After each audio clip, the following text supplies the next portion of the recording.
It's a pleasure to be here on behalf of Supervisor Kuehl. I'm her senior field deputy in her Calabasas field office. The little bit that we just saw from the news report alluded to the letter that the supervisor and her co-signers sent to Barbara Lee at the Department of Toxic Substances Control in December, and I'd like to take this opportunity to, with your indulgence, read the entire letter so that you can see the details about the supervisor's concerns, Senator Pavley's concerns, and Councilmember Mitchell Englander's concerns. Supervisor Kuehl has been working on this since she went into office in the state legislature, which she was elected to in 1994, and as the story mentioned, she authored legislation during her Senate term to try and get a full cleanup. With that law overturned, and with her now serving as the county supervisor in Los Angeles that represents the surrounding communities, her commitment to a full cleanup and desire for that remains. And so here is the letter that she sent on December 15th to the Department of Toxic Substances Control, and I'll note that we haven't received a substantive response from them yet to this letter. Dear Director Lee, the Department of Toxic Substances Control has pending before it for approval a series of remarkable documents submitted by the Boeing company regarding the contamination risks at the Santa Susana Field Laboratory. The Boeing documents pending before the agency are risk assessments and proposals for no further action. They constitute Boeing's own estimates of the risks stemming from its own contamination and request to be allowed to take no cleanup actions to redress most of those risks. As such, the documents are deeply troubling. The documents disclose never before known extraordinarily high risks from pollution, but nonetheless request that Boeing be relieved from its obligations to clean up most of it. Boeing requests, if granted, would breach commitments that the DTSC made for a full cleanup and will result in the great majority of the contamination for which Boeing is responsible not being remediated. We urge you to reject Boeing's requests and reaffirm DTSC's commitment to a full cleanup. As background, in 2010, DTSC entered into an agreement on consent with the Department of Energy and NASA for the cleanup of all the contamination that could be detected on their portions of the field lab. At the time, DTSC stated that for the remaining parts of the property controlled by Boeing, DTSC's standard procedures would require a comparable cleanup. DTSC said that even if there were no AOC and no SB 990, which then Senator Kuehl authored, DTSC would rely on Ventura County zoning and general plan designations, which allow uses according to the DTSC that would require Boeing to employ the most protective cleanup standard at SSFL. In July of this year, so in July of 2015, the Ventura County confirmed again for DTSC that the zones permitted under its general plan for the area allow for a wide array of both residential and agricultural uses. In response, DTSC has publicly pledged to assure that the site is cleaned up to levels that would safely allow any of the uses allowed under the county's general plan and zoning as set forth in the county's July letter. However, Boeing's submissions propose cleaning up the site to a markedly less protective standard. We urge DTSC to reject that request and adhere to the 2010 commitments. Reiterated recently in the Ventura County's letter with due regard to the transportation impacts on the residents. Indeed, what Boeing is now proposing is dramatically weaker than even what it has publicly promised, which was to clean up the site to suburban residential standards. Suburban residential.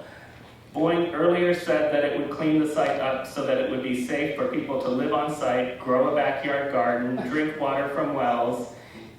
So even if no one on the site is on the site in the future, people who do live nearby, represented by the co-signers of this letter, would be protected by a suburban residential standard of cleanup. And correct me if I'm wrong, suburban residential is... I'm sorry. There are many different kinds of suburban residential. There's some that have a garden, there's some that don't have a garden. We're going to be getting into that a little bit later. Okay. I think it's important to offer some clarification. Yes, for the audience. Absolutely.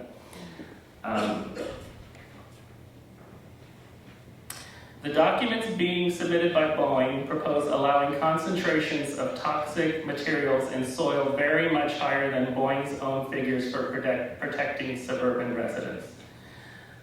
Boeing has prepared risk estimates, and buried within the thousands of pages in those documents are the company's estimates of the cancer risk for this toxic pollution. They are frankly mind-boggling. At one portion of the site, Boeing estimates every fifth person would get cancer from the contamination were they living on the site. This is in addition to the number who would get cancer otherwise. At a second location, approximately every third person exposed would get cancer from the exposure. And at another location, Boeing's own estimates is that 96 out of 100 people exposed could get cancer from the contamination there. This is absolutely astonishing, but these are Boeing's own figures. Boeing, however, then goes on to propose that it not be required to clean up the vast majority of these contaminated soils, despite the fact that Boeing itself estimates that the risk after such proposed minimal cleanup would remain so high that every fifth person would most likely get cancer from the remaining contamination. Risk assessments this high are unprecedented. Site cleanups generally aim for risks of 1 in a million. DTSC has committed publicly to ensuring that this will be the risk factor remaining after cleanup. Boeing's estimated risk post-cleanup, however, is thousands to hundreds of thousands of times higher than what DTSC promised. These are Boeing's estimates for a suburban resident with a garden. I'm sorry, it's dark up here. The weaker standard than that which DTSC has said it would require, but the one Boeing has said it wants to use. We recognize that these are the estimated risks where one living on site and no one at present does, but our constituents live nearby where they can also be exposed, albeit at lower levels, to toxic materials migrating from this site. The extraordinary magnitude of the contamination Boeing has now disclosed is greatly disturbing. In conclusion, by proposing to declare as needing no further action about 98% of the SSFL soil, for which Boeing is asking the Department of Toxic Substances Control to allow it to walk away from its cleanup obligations. We urge the department to reject Boeing's submission and reaffirm DTSC's commitment to a full cleanup and without restriction.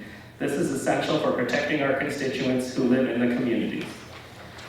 Over the nearly 70 years since the site was established, there have been reactor accidents, open-air burning of radioactive and chemically hazardous wastes, and releases of large quantities of toxic compounds into the soil and groundwater and surface water. Boeing has now disclosed that the contamination is far worse than we had ever known. With astonishing estimated risks, DTSC now promised in 2010 to assure cleanup of all the detectable contamination by 2017, yet the cleanup hasn't begun. We urge an end to delays and diversions and efforts to undo the cleanup commitments. It is time to get the cleanup done carefully and completely, and sincerely, that is signed by Los Angeles County Supervisor Sheila Kuehl, State Senator Frank Pavley, and City Council Member Mitchell Englander.